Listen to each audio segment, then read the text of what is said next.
Hi guys, it's Dwight Tamayo and welcome back to my channel. Ngayon ay nandito tayo sa ating bagong grower house. Ay papakita ko sa inyo kung ano-ano yung mga materyales na ginamit namin dito at mga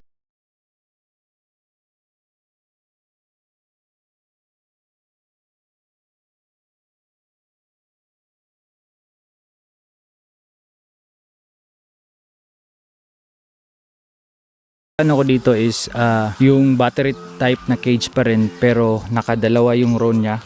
So isang row dito papunta dun sa dulo, tapos isang row naman dito papunta dun sa dulo. Maximum capacity ay target namin na maabot ang 5,000 heads na RTL na ilalagay namin dito. So hindi kami magbibuild ng any concrete structure made of light materials lahat, para if ever gamitin na naman yung manggahan or alisin natin yung grower house for some reason, pwede nating i-pull out kaagad ang mga materialis na nailagay natin dito. So ang grower house na ito ay nasa 480 square feet na kung saan pwede ito mag-in-house ng nasa 500 heads na ready to lay chicken. So guys, pina-fast track ko ang paggawa nito dahil nga meron kami nakaambang na mga sisiw sa aming brooder house na kung saan kailangan na talaga i-transfer dahil medyo crowded na sila, at kapag hindi pa ito na i-transfer kaagad ay maaaring magkaroon ng maraming mortality at underweight na mga sisiw. So nakapag-decide ako na sa likod na portion ng aming poultry ay gawin ko na lang na grower house yung ilalim ng aming manggahan. Kung mapapansin nyo, ito ay malapit lang sa aming steel cage na layer building. Katabi lang talaga ito. Pero kapag meron kayong chance na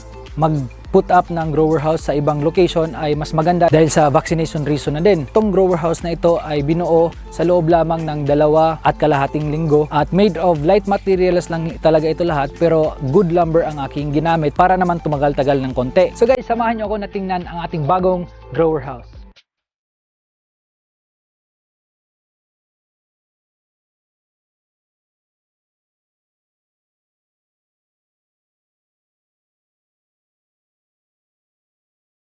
So guys, andito tayo ngayon sa ating grower house. Kung mapapansin nyo, ito ay made of light materials na kung saan ang measurement na ginamit sa ating good lumber ay nasa 2x2 at 1x2.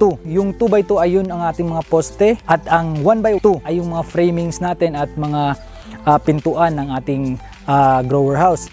So, yung measurement ng lapad nito galing dito papunta dun sa kabila ay nasa 120 centimeters. At galing naman dito papunta sa taas or galing sa kumbaga first floor o kung saan ito ay nasa lalagyan ng lining ng ating kulungan ay nasa 100 centimeters. And then yung haba ng isang box, kasi 5 box ito papunta dun sa dulo, dinugtong-dugtong lang namin, ay nasa 12 feet. From the ground naman papunta sa first floor or sa lining natin ay nasa 32 centimeters.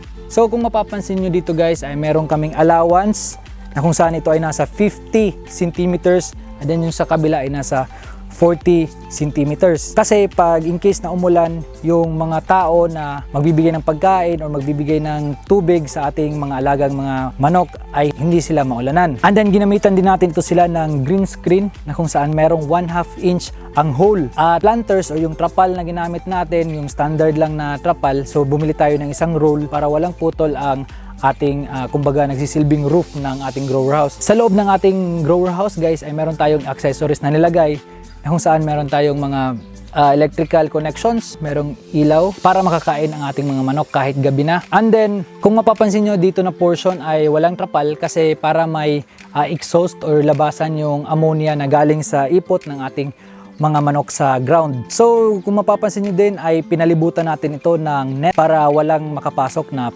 iba pang mga hayop na kung saan ay posibleng atakihin or kainin ang ating mga alagang mga manok. Pinalagyan din natin ng kanal ang palibot ng ating grower house dahil kapag merong ulan, tubig na galing sa dito na portion ng bundok papunta dito, hindi mababasa ang ipot ng ating mga manok.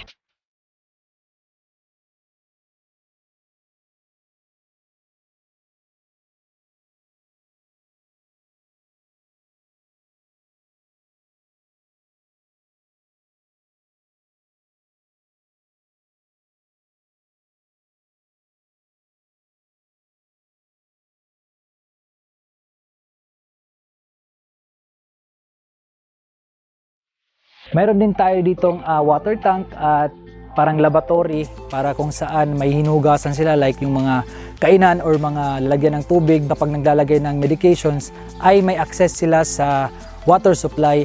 At the same time ay meron silang working area kapag naglilinis or nagre-refill ng tubig ng ating mga alagang mga manok. Kung mapapansin nyo din ay nilagyan din natin ito ng limestone kasi in case na maulan ay para hindi masyadong maputik yung dinadaanan ng ating mga boys sa pagpakain or sa pagpainom ng ating mga alagang mga manok. And then nagdagdag din tayo dito ng mga iba pang mga accessories katulad ng feather trough, katulad ng waterer. So ililipat natin ang ating mga sisiw from brooder house papunta dito para naman comfortable at maging maayos ang kanilang kalagayan at hindi sila maging overcrowded or overpopulated sa brooder house.